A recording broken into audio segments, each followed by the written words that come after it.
এটা কি? এটা একটা ফোন, জাস্ট ছুড়ে দিলাম, এবারে ভিউজকে চেক করো।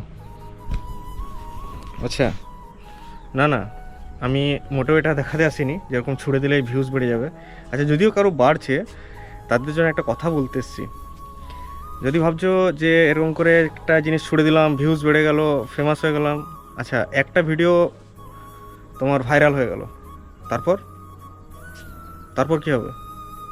কন্টেন্ট কি তোমার প্রোফাইলের কন্টেন্ট যদি ঠিক না থাকে, ওই একটা প্রোফাইলে একটা ভিডিও ভাইরাল হওয়ার পরে যে মানুষজন তোমাকে ফলো করবে, ঠিক তার কিছুদিন পরে সব মানুষজন তোমাকে আনফলো করে দেবে। তাই ভাইরাল ট্রেন্ডিং ভিডিওর পিছনে না ছুটে নিজের কন্টেন্ট তৈরি করো, আর ডে টু ডে আপলোড করতে থাকো।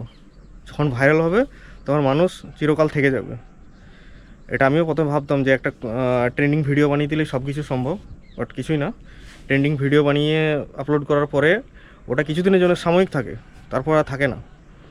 রমজান আসছে, রমজান নিয়ে সবাই রোজা নিয়ে ভিডিও বানাবে, সব এই নিয়ে বানাও, কোনো অসুবিধা নেই, কিন্তু ওটা যেন তোমার মুখ্য বিষয় না হয়ে থাকে। মেন বিষয় যেন হয়ে থাকে যেটা তুমি করছো, ডেইলি ব্লগিং বা আদার্স কোনো কন্টেন্ট, সেটা যেন থাকে, ঠিক আছে?